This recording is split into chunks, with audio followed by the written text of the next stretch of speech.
बिस्मिल्लाहिर्रहमानिर्रहीम। अस्सलाम वालेकुम व्यूवर्स।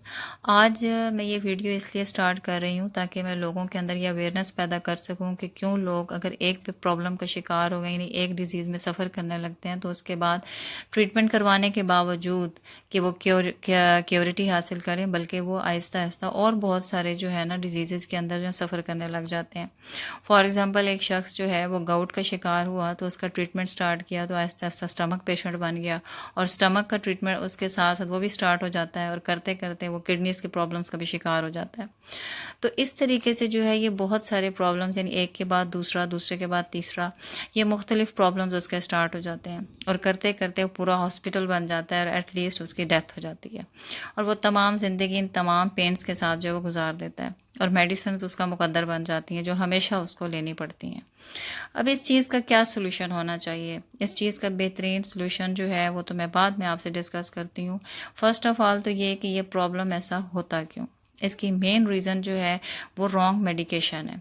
जब रॉन्ग मेडिकेशन की जाती है, यानी एक प्रॉब्लम का जो ट्रीटमेंट किया जा रहा है वो जिन मेडिसिन से किया जा रहा है, जिन पेन किलर्स के साथ किया जाता है, बेसिकली एलोपैथिक, वो पेन किलर्स जो है वो वक्ती तौर पर आपके पेन को रिलीफ़ देते हैं, और उसके बाद आपके स्टमक को साथ साथ डैमेज करना शुरू कर देती हैं, और उसके बाद जब मज़ीद आप लेते चले जाते हैं तो आपके किडनीज डैमेज होना शुरू हो जाते हैं। तो इस तरीके से जो है बहुत सारे जो है ना डिजीज़ आपके अंदर जो है पैदा हो जाते हैं।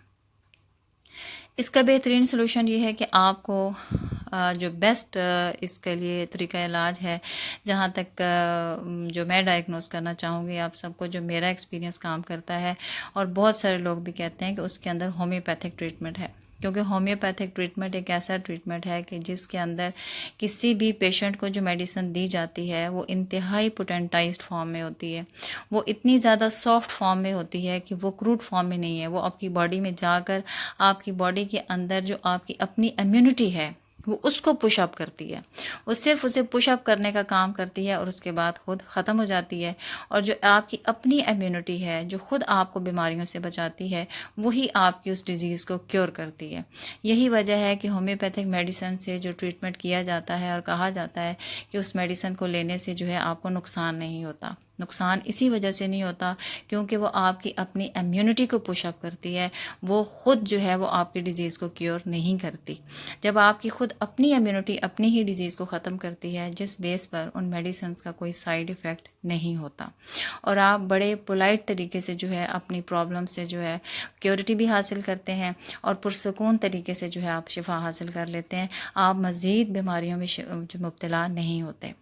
तो इस तरीके से मैं यही बात जो है सब लोगों को बताना चाहती हूँ। फिर दूसरा एक जो इसमें मेन प्रॉब्लम आता है, कुछ लोग कहेंगे कि जी हमने बहुत सारे मसाइल का होम्योपैथिक ट्रीटमेंट करवाया लेकिन क्योरिटी नहीं हासिल कर पाए। उसकी मेन वजह, एक तो हमारे पेशेंट्स जो हैं उनको एलोपैथी की आदत है।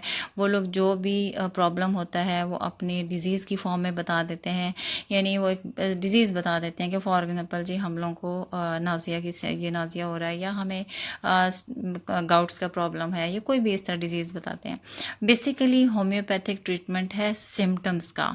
इसमें डिज़ीज़ का नहीं, सिम्टम्स का ट्रीटमेंट किया जाता है कि हर पेशेंट के अंदर सिम्टम्स डिफरेंट होते हैं।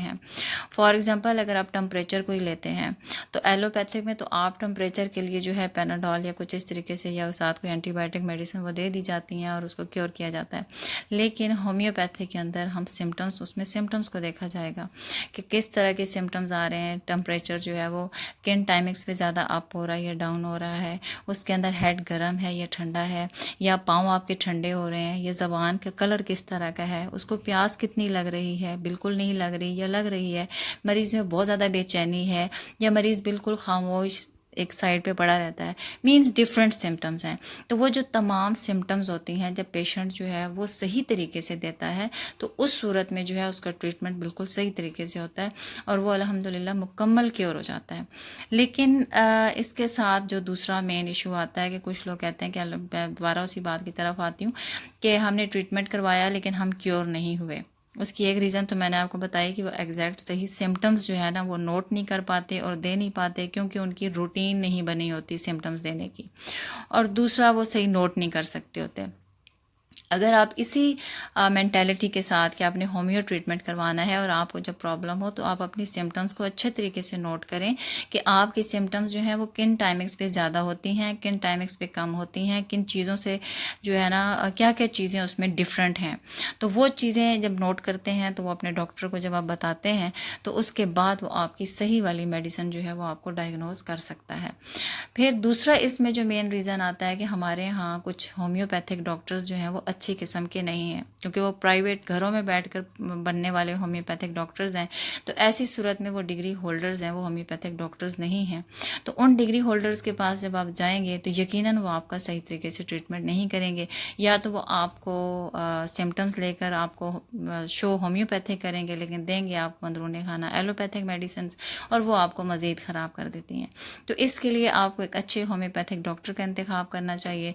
और दूसरा, मैं भी कोशिश करूँगी कि मैं अपनी वीडियोज़ के अंदर काफ़ी हद तक आपके साथ सिम्टम्स और उनकी मेडिसिन जो हैं वो शेयर करूँ, ताकि जिस हद तक मुमकिन हो सके आप लोग किसी अच्छे होम्योपैथिक स्टोर से वो मेडिसिन लेकर उनसे फ़ायदा हासिल कर सकें, और आज की इस महंगाई के दौर के अंदर आपको फ्री जो है वो मशवरा मिल सके और आप उसके अकॉर्डिंग मेडिसिन ले सकें, और आप बहुत ज़्यादा जो है एक तो महंगाई से भी बचें और दूसरा अपनी सेहत को भी जो है वो अच्छी तरह बहाल रख सकें। जज़ाकल्लाह खैर।